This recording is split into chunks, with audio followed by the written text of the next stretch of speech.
दुनिया के अनेक रक्षा विशेषज्ञों का यह मानना है कि जिस तरीके से वारफेयर के तरीके डायनेमिक हो रहे हैं, ऐसी परिस्थितियों में मैन एंड मशीन यानी मनुष्य और मशीन के बीच इफेक्टिव कोऑर्डिनेशन, प्रभावी समन्वय का यह होना यह अति आवश्यक होता जा रहा है।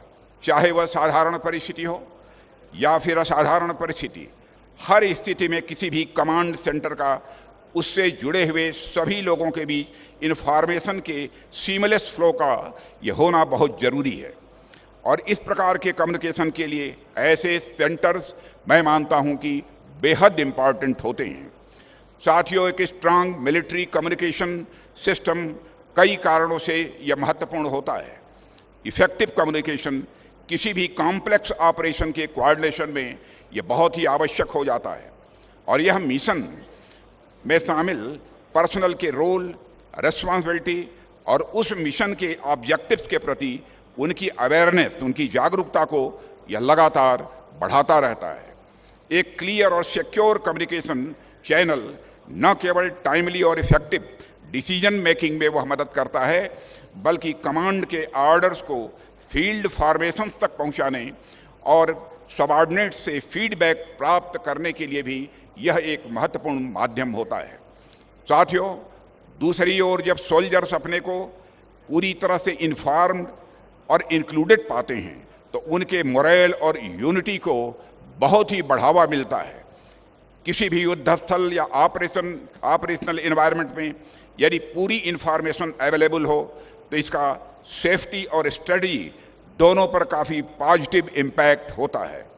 इन सब बातों के अलावा क्राइसिस मैनेजमेंट की अवस्था में एक क्लियर कम्युनिकेशन चैनल तो एक रामबाण की तरह यह काम करता है और ऐसा तब और यह आवश्यक हो जाता है जब सिचुएशन बहुत ही डायनेमिक हो, यानी बहुत ही गतिशील हो और रिस्पांस टाइम जब बहुत कम होता है। यह सब बातें ऐतिहासिक रूप से सिद्ध हैं और हम इतिहास से सीखते हुए भविष्य की सुरक्षा और समृद्धि के लिए लगातार हम सभी प्रयासरत हैं। साथियों, कम्युनिकेशन के महत्व को जब मैं ऐतिहासिक रूप से सिद्ध कह रहा हूं तो यह ऐतिहासिक कहने का मेरा मतलब मानव सभ्यता के प्रारंभ से ही है। मानव इतिहास के पन्नों को आप पलटें तो आप यह पाएंगे कि पूरी मानव सभ्यता का जो इवोल्यूशन हुआ है, जो विकास हुआ है, वह एक तरह से कम्युनिकेशन और इवोल्यूशन के आधार पर हुआ है। जब भाषा का आविष्कार नहीं हुआ था तब भी मानव किसी न किसी माध्यम से आपस में कम्युनिकेट करता था, यानी एक दूसरे से बातचीत करता था किसी न किसी माध्यम से। आपने देखा होगा कि भीमबेटका जैसे अनेक प्राचीन स्थलों पर आदि मानव के द्वारा ऐसे चित्र बनाए गए हैं जिसमें वह इशारों के माध्यम से कुछ कहना चाहते हों। यह इशारों के माध्यम से कुछ कहना कम्युनिकेशन का ही एक उदाहरण है। धीरे धीरे सभ्यता का विकास हुआ तो मानव ने कम्युनिकेशन के सिस्टम को और डेवलप किया और भाषा का आविष्कार हुआ, फिर लेखन प्रणाली का विकास हुआ। उसके बाद एक जगह से दूसरी जगह तक मैसेज को पहुंचाने के लिए कबूतरों का भी इस्तेमाल किया जाने लगा, घोड़ों का भी इस्तेमाल किया जाने लगा, एक स्थान से दूसरे स्थान को संदेश भेजने के लिए। आधुनिक युग में यदि हम देखें तो संदेश पहुंचाने के लिए पोस्ट सिस्टम का यूज किया जाने लगा। किसी राज्य के अंदर या किसी देश के अंदर या फिर एक देश से दूसरे देश में भी चिट्ठियों का आदान प्रदान, लेटर्स का आदान प्रदान यह किया जाने लगा। आपस में भी कुछ लोग, आप में से भी यहाँ पर कुछ लोग होंगे जिन्होंने ब्लू कलर में आने वाले इनलैंड लेटर्स, अंतर्देशीय पत्र को आपने देखा होगा। पहले उसका भी प्रयोग किया जाता था। हमारे यहाँ तो दुनिया की वन ऑफ द ओल्डेस्ट, सबसे पुरानी और वन ऑफ द लार्जेस्ट, बड़ी डाक व्यवस्था, पोस्टल सिस्टम अभी भी पाई जाती है। दुनिया में और किसी देश में नहीं है। इसके अलावा समय के साथ साथ फैक्स मशीनों के माध्यम से भी सूचनाओं को तुरंत भेजने का इंतज़ाम किया गया। उसके बाद इंटरनेट का ज़माना आया तो कम्युनिकेशन का यह माध्यम ईमेल तक पहुंच गया और आज तो हम इतने अधिक डेवलप्ड युग में जी रहे हैं, डेवलप्ड एरा में जी रहे हैं कि हम व्हाट्सएप, टेलीग्राम और अन्य माध्यमों से खुद ही जो इन्फॉर्मेशन जिसके पास भेजना चाहते हैं उसके पास कुछ सेकंड्स में ही भेज पा रहे हैं।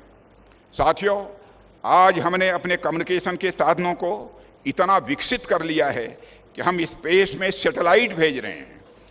उसके माध्यम से दुनिया के एक कोने में बैठा हुआ आदमी दुनिया के दूसरे कोने में बैठे हुए आदमी से न सिर्फ बात कर सकता है बल्कि उससे लाइव भी देख सकता है।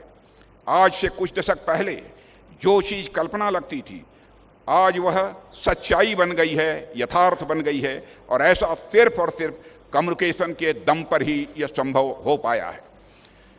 कहाँ तो मानव पहले अपने घर परिवार और गांव तक सीमित रहता था, और कहाँ आज हम देश दुनिया की खबरों को अपनी जेब में लेकर घूमते हैं। इतनी बड़ी प्रगति सारे भारत में ही नहीं सारे विश्व में हुई है। साथियों, कम्युनिकेशन के इतिहास में यदि हम पिछले 1-2 दशकों पर नज़र डालें तो इस दौरान जो प्रोग्रेस हुई है अब तक की सारी प्रोग्रेस पर यह भारी पड़ती है। कम्युनिकेशन में जब एडवांस टेक्नोलॉजी का रोल कहीं ज़्यादा बढ़ गया है।